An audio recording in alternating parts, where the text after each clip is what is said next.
हरे कृष्ण जय जगन्नाथ। आपण मैंने समस्ते जानी आगो को आसुची षठतिला एकादशी। एकादशी हूँ व्रत मान भितर सार। समस्त मनुष्य माने एकादशी व्रत पालन करने एकांत आवश्यक। भगवान विष्णुंकर प्रीतिवर्धन पर एकादशी व्रत पालन करा जाए। तो आज आम यही षठतिला एकादशी विषय श्रवण करवा।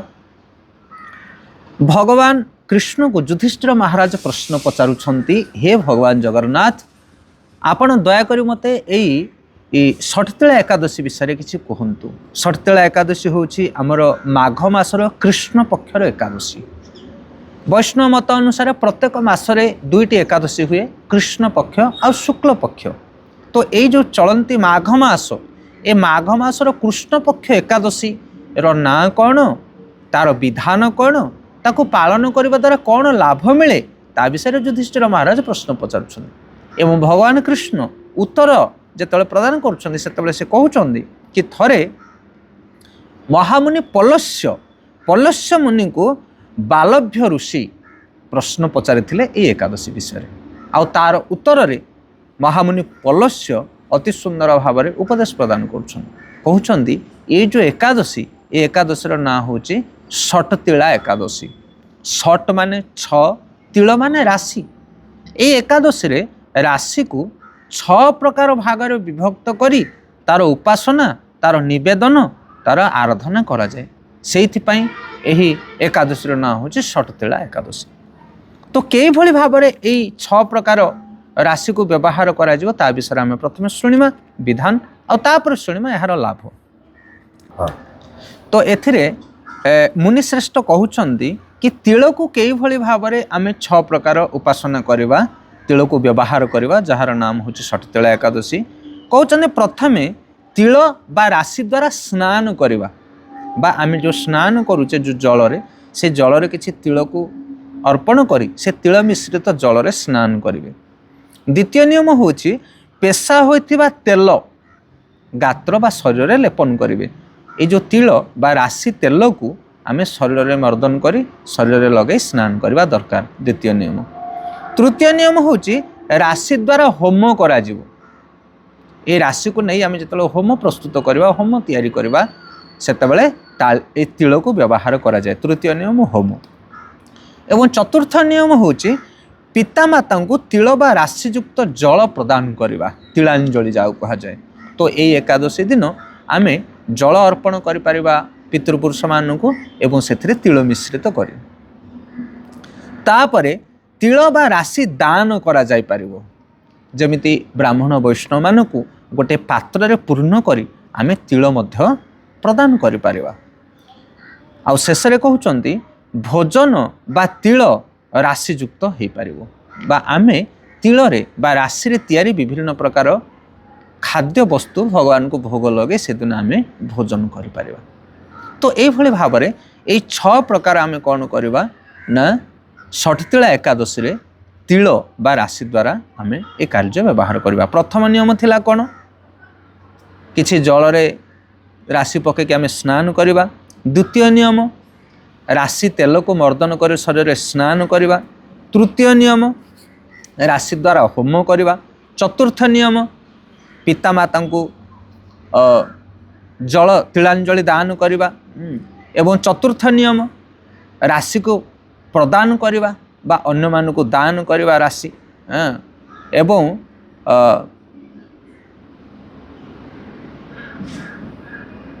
एवं भोजन रे आमे व्यवहार करवा राशि को।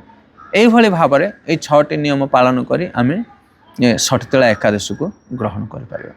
एवं यहाँ पर आमे वर्णन करवा ये षठतिला एकादशी लाभ कौन। हरे कृष्ण। आज तो आम षठतिला एकादशी विषय श्रवण करुचे, जमीती षठतिला एकादशी विधि विषय आम ए कहले। आग को कहवा षठतिला एकादशी व्रत को पालन करी को माने यार लाभ पाई, किंतु आपण माने जदि ए जो व्रत उपवास विषय हो कि आध्यात्मिक विभिन्न प्रकार जो कार्य आसमिति है, जन्माष्टमी है कि राधाष्टमी है, एवं विभिन्न प्रकार जो उपवास आस भगवान विष्णुଙ୍କର प्रीत्यार्थ आम जहाँ आचरण करुचे, वैष्णव मानकर विधि विधान जो रही ता विषय आम अनेक अनेक वीडियो सब अपलोड करुचु आमर यूट्यूब चैनल माध्यम। आमर यूट्यूब चैनल ना तोषण माधव दास भक्ति कथा, आपण मैंने जानी समस्ते। ସେଥିରେ ପ୍ରତ୍ୟେକ ବିଷୟରେ ଆମେ ଆଧ୍ୟାତ୍ମିକ ଶିକ୍ଷା ଆଧ୍ୟାତ୍ମିକ ଉପଦେଶ ବିଷୟରେ ଆମେ ଅପଲୋଡ଼ କରୁଛୁ। ଯଦି ଆପଣମାନେ ଆମର ସବୁ ଉପଦେଶକୁ ଶ୍ରବଣ କରିବା ପାଇଁ ଚାହୁଁଛନ୍ତି ବା ବ୍ରତ ବିଷୟରେ ଜାଣିବା ପାଇଁ ଚାହୁଁଛନ୍ତି ତାହେଲେ ଆମର ୟୁଟ୍ୟୁବ୍ ଚ୍ୟାନେଲକୁ ଆପଣମାନେ ସବସ୍କ୍ରାଇବ୍ ଯଦି କରିବେ ତାହେଲେ ଆପଣଙ୍କର ମୋବାଇଲରେ ନୋଟିଫିକେସନ୍ ଯିବ ଏବଂ ଆପଣମାନେ ଆମର ସମସ୍ତ ଭିଡ଼ିଓକୁ ସଠିକ୍ ଭାବରେ ଦେଖିପାରିବେ ଏବଂ ଲାଭପ୍ରାପ୍ତ ହୋଇପାରିବେ। ତ ଏବେ ଆମେ ଶୁଣିବା ଏଇ ଯେଉଁ ସଠିତଳା ଏକାଦଶୀ ବ୍ରତକୁ କିଏ କେବେ ପାଳନ କରିଥିଲେ ଆଉ ତାର କ'ଣ ଲାଭ ସେମାନେ ପ୍ରାପ୍ତ ହୋଇଥିଲେ। ଏ ପ୍ରସଙ୍ଗରେ ଗୋଟେ ସୁନ୍ଦର କଥା ଆସୁଛି କି ପୂର୍ବ କାଳରେ ଜଣେ ବ୍ରାହ୍ମଣୀ ଥିଲେ ଆଉ ସେ ବ୍ରାହ୍ମଣୀ ବହୁତ ବ୍ରତ ଉପବାସ ଏବଂ ପତିବ୍ରତା ଥିଲେ। ଅନେକ ଗୁଡ଼ିଏ ବ୍ରତ ଉପବାସ କରନ୍ତି, ଧର୍ମ କାର୍ଯ୍ୟ ସେ ଆଚରଣ କରନ୍ତି। ଆଉ ମୁଖ୍ୟତଃ ବ୍ରାହ୍ମଣମାନଙ୍କର କର୍ତ୍ତବ୍ୟ ହେଉଛି ଅନ୍ୟମାନଙ୍କ ଠାରୁ ଦାନ ଗ୍ରହଣ କରିବା। ତେଣୁ ସେ ଅନେକ ପ୍ରକାର ଦାନ ଗ୍ରହଣ କରୁଥିଲେ ଏବଂ ଅନ୍ୟମାନଙ୍କୁ ବି ଦାନ ବିତରଣ କରୁଥିଲେ। ଯେମିତି ବ୍ରାହ୍ମଣ ବୈଷ୍ଣବ ଅସହାୟ ବ୍ୟକ୍ତି ଯେଉଁମାନଙ୍କୁ ଦାନର ଆବଶ୍ୟକ ରହିଛି ସେଭଳି ବ୍ୟକ୍ତିମାନଙ୍କୁ ଏ ବ୍ରାହ୍ମଣୀ ଜଣକ ଦାନ ପ୍ରଦାନ କରୁଥିଲେ ଆଉ ଅନେକ ପୁଣ୍ୟ ମଧ୍ୟ ତାଙ୍କ ଜୀବନରେ ସେ ଆଚରଣ କରୁଥିଲେ। କିନ୍ତୁ ତାଙ୍କର ଦାନ ପୁଣ୍ୟ ଭିତରେ ଗୋଟିଏ କମି ଥିଲା କି ସେ କୌଣସି ବ୍ରାହ୍ମଣ ବୈଷ୍ଣବମାନଙ୍କୁ କେବେ ଅନ୍ନ ଦାନ ଦେଇନଥିଲେ। ଆଉ ସେଇଥିପାଇଁରେ ବୋଲି ଭଗବାନ ବିଷ୍ଣୁ ଯିଏକି ଧର୍ମକୁ ପାଳନ କରନ୍ତି, ଧର୍ମକୁ ସପକ୍ଷ ନିଅନ୍ତି, ଭଗବାନ ବିଷ୍ଣୁ ଯେତେବେଳେ ଦେଖିଲେ ଏ ବ୍ରାହ୍ମଣୀ ଜଣକ କେବେ ହେଲେ କୌଣସି ବ୍ରାହ୍ମଣକୁ ଅନ୍ନ ଦାନ ଦେଇନାହାନ୍ତି, ସେଥିପାଇଁ ଭଗବାନ ବିଷ୍ଣୁ ସ୍ୱୟଂ ଗୋଟିଏ କପିଳ ରୂପ ବା ଗୋଟେ ବ୍ରାହ୍ମଣ ରୂପ ଧାରଣ କରି ସେ ବ୍ରାହ୍ମଣୀ ନିକଟରେ ଆସିକି ଉପସ୍ଥିତ ହେଲେ ଏବଂ ବ୍ରାହ୍ମଣୀକୁ କହିଲେ, ହେ ସୁନ୍ଦରୀ ମୋତେ କିଛି ଅନ୍ନ ଦାନ କର। এই କଥା ଶୁଣି ବ୍ରାହ୍ମଣୀ କ୍ରୋଧିତ ହୋଇଗଲେ ଏବଂ ସାଙ୍ଗେ ସାଙ୍ଗେ ଗୋଟେ ମାଟିର ଟେଳା ସେ ବ୍ରାହ୍ମଣଙ୍କର ଥାଳରେ ନିକ୍ଷେପ କଲେ, ପକାଇଦେଲେ କ୍ରୋଧରେ। ଆଉ ତାପରେ ଭଗବାନ ବିଷ୍ଣୁ ସେ ମାଟି ଟେଳାଟି ଧରି ନିଜ ଧାମକୁ ଚାଲିଗଲେ। ତ ଦିନ ପରେ ଦିନ ଅତିବାହିତ ହେଲା, ବ୍ରାହ୍ମଣୀଙ୍କର କ୍ଷୀଣକାୟ ହେଲା ଆଉ ତାଙ୍କର ଶରୀର ତ୍ୟାଗ କଲା ପରେ ସେ ସ୍ୱର୍ଗପୁରକୁ ଗଲେ। କାରଣ ଯେଉଁମାନେ ପୁଣ୍ୟକର୍ମ କରିଥିବେ ସେମାନେ ସ୍ୱର୍ଗାରୋହଣ କରନ୍ତି। এইଭଳି ଭାବରେ ସ୍ୱର୍ଗ ଲୋକକୁ ସେ ଗଲା ପରେ ତାଙ୍କୁ ଗୋଟେ ସୁନ୍ଦର ମାଟିର ଗୃହ ମିଳିଲା, ଯେଉଁ ଘରଟି ମାଟିରେ ତିଆରି ଥିଲା। ଆଉ କିନ୍ତୁ ଦୁଃଖର କଥା ସେଠି କୌଣସି ପ୍ରକାର ଖାଦ୍ୟ ବ୍ୟଞ୍ଜନ ବସ୍ତୁ କିଛି ନଥିଲା। ସେଥିପାଇଁ ସେ ସନ୍ତାପିତ ହେଲେ ଏବଂ ସେ ବ୍ରାହ୍ମଣୀ ଜଣକ ପ୍ରଶ୍ନ ପଚାରିଲେ ଭଗବାନ ବିଷ୍ଣୁଙ୍କୁ, କାରଣ ବୈକୁଣ୍ଠପୁରରେ ଭଗବାନ ଉପସ୍ଥିତ ଥାନ୍ତି। କହିଲେ, ହେ ପ୍ରଭୁ, ମୁଁ ତ ବହୁ ପ୍ରକାର ପୁଣ୍ୟ ଅର୍ଜନ କରିଥିଲି, ବହୁ ପ୍ରକାର ଦାନ ଧର୍ମ ଆଦି କରିଛି, କିନ୍ତୁ ମୋତେ କ'ଣ ପାଇଁ ଅନ୍ନ ମିଳୁନି? ଏ ଘରେ ମୋର ଅନ୍ନ ନାହିଁ, ମୁଁ ଏ ମାଟି ଘରେ କେମିତି ରହିବି ଏକା? ତାପରେ ଭଗବାନ ତାଙ୍କୁ କହିଲେ ପୂର୍ବ କଥା କି କେଉଁଭଳି ଭାବରେ ତୁମେ ମାଟି ଦାନ କରିଥିଲ କେବଳ ବ୍ରାହ୍ମଣକୁ, ସେଥିପାଇଁ ତୁମେ ମାଟିର ଘର ପାଇଲ। ସେଥିପାଇଁ ଦାନ ଯେତେବେଳେ ଆମେ କରୁ ସେତେବେଳେ ଶାସ୍ତ୍ର ବିଧି ଅନୁସାରେ ଆମେ ଦାନ କରିବା ଦରକାର ଏବଂ ବ୍ରାହ୍ମଣ ବୈଷ୍ଣବମାନଙ୍କୁ ଯାହା ଆବଶ୍ୟକ ସେଭଳି ଆମେ ଦାନ କରିବା ଦରକାର। ତାହେଲେ ଆମେ ପ୍ରତିଦାନରେ ଆମକୁ ସବୁକିଛି ପ୍ରାପ୍ତ ହୋଇପାରିବ।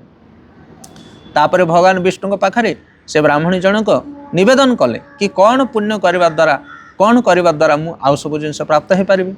ଏହାପରେ ଭଗବାନ ତାଙ୍କୁ ଉପଦେଶ ଦେଲେ, କହିଲେ, ହେ ବ୍ରାହ୍ମଣୀ, ତୁମେ ଯେଉଁ ଘରଟି ତୁମକୁ ମିଳିଛି ମାଟିର ଘର, ସେ ଘରର କବାଟ ବନ୍ଦ କରିଦିଅ। ଆଉ ଏଇ ସ୍ୱର୍ଗପୁରର ସବୁ ଦେବନାରୀମାନେ ତୁମକୁ ଦେଖିବା ପାଇଁ ଆସିବେ। କିଏ ଜଣେ ସ୍ୱଦେହରେ ବ୍ରାହ୍ମଣୀ ଆସିଛନ୍ତି ଏ ସ୍ୱର୍ଗପୁରକୁ, ନିଶ୍ଚିତ ତୁମକୁ ଦେଖିବା ପାଇଁ ଆସିବେ। ଆଉ ସେମାନେ ଯେତେବେଳେ ତୁମକୁ ଦେଖା କରିବା ପାଇଁ ଆସିବେ ତୁମେ କବାଟ ଖୋଲିବ ନାହିଁ, କବାଟ ବନ୍ଦ କରିକି ରହିବ। ଆଉ ସେମାନଙ୍କୁ କହିବ ହେ ଦେବପତ୍ନୀ ମାନେ, ଯଦି ତୁମେ ମୋର ଦେଖା କରିବା ପାଇଁ ଚାହୁଁଛ ତାହେଲେ ଦୟାକରି ମୋତେ ଷଟତିଳା ଏକାଦଶୀର ବ୍ରତର ଫଳ ପ୍ରଦାନ କର, ତାହେଲେ ମୁଁ କବାଟ ଖୋଲିବି। ଯଦି ତୁମେ ଷଟତିଳା ଏକାଦଶୀ ବ୍ରତର ଫଳକୁ ପ୍ରାପ୍ତ ହେବ ତାହେଲେ ତୁମ ଜୀବନରେ ଆଉ କିଛି ଅଭାବ ରହିବ ନାହିଁ, ଯାହା ଅଭାବ ଅଛି ସବୁ କିଛି ପୂର୍ଣ୍ଣ ହୋଇଯିବ। এই କଥା ଶୁଣିବା ପରେ ବ୍ରାହ୍ମଣୀ ଜଣକ ତାଙ୍କର ମାଟିର ଘରକୁ ଦ୍ୱାର ବନ୍ଦ କରିକି ସେ ଘର ଭିତରେ ସେ ରହିଲେ ଏବଂ କିଛି ସମୟ ପରେ ଚାରିଆଡ଼େ ଖବର ବ୍ୟାପିଗଲା କି এই ସ୍ୱର୍ଗପୁରକୁ ଜଣେ ପୃଥିବୀ ଲୋକରୁ ଗୋଟେ ବ୍ରାହ୍ମଣୀ ନିଜ ସ୍ୱଦେହରେ ଆସିଛନ୍ତି ବ୍ରତ ପ୍ରଭାବରେ, ପୁଣ୍ୟ ପ୍ରଭାବରେ। ଏଥର ସବୁ ଦେବପତ୍ନୀ ମାନେ ଯାଇକି ପହଞ୍ଚିଲେ ସେଠି, କହିଲେ ଦେଖିବା କିଏ ଜଣେ ପୁଣ୍ୟବତୀ ନାରୀ ଆସିଛନ୍ତି, ବ୍ରାହ୍ମଣ ନାରୀ ଆମ ସ୍ୱର୍ଗପୁରକୁ। ଏବଂ ସମସ୍ତେ ସେଠାରେ ଉପସ୍ଥିତ ହେଲେ ଆଉ ଦେଖିଲେ କବାଟ ବନ୍ଦ ଅଛି। ସେମାନେ କବାଟକୁ ଠକ୍ ଠକ୍ କଲେ ଏବଂ କହିଲେ, ଦୟାକରି ଆପଣ ଦ୍ୱାର ଖୋଲନ୍ତୁ, ଆମେ ତୁମର ଦେଖା କରିବା ପାଇଁ ଆସିଛୁ। ବ୍ରାହ୍ମଣୀ କହିଲେ, ନା ମୁଁ ଦ୍ୱାର ଖୋଲିବି ନାହିଁ, ମୋତେ ତୁମମାନଙ୍କର ଗୋଟେ ଦାନ ଦରକାର। ହେ ଦେବପତ୍ନୀ ମାନେ କହିଲେ, କୁହ ତୁମକୁ କ'ଣ ଦାନ ଦରକାର, ଆମେ କ'ଣ ଦେଇପାରିବୁ?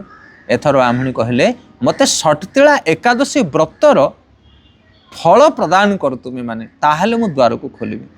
ଏବଂ ସମସ୍ତ ଦେବପତ୍ନୀ ମାନେ ଏକାଠି ହେଇ ସେଇ ଯେଉଁ ଷଟତିଳା ଏକାଦଶୀର ବ୍ରତର ଫଳକୁ ब्राह्मणी को प्रदान कले आउ तापरे ब्राह्मणी घरे जहाँ अभाव थिला खाद्य वस्त्र आदि सब पूर्ण हो गला एवं तापर से द्वार को उन्मोचन कले कहबार कथा हूँ यह प्रसंग हूँ कि आम जीवन में आम विभिन्न प्रकार पुण्य कर्म करुचे विभिन्न प्रकार धर्म कार्य करुचे किंतु जदि आम एकादशी व्रत को पालन न करिबा ताहले आम व्रतर आमर पुण्य फलर सठिक फल आम प्राप्त हो पारिबा नाही।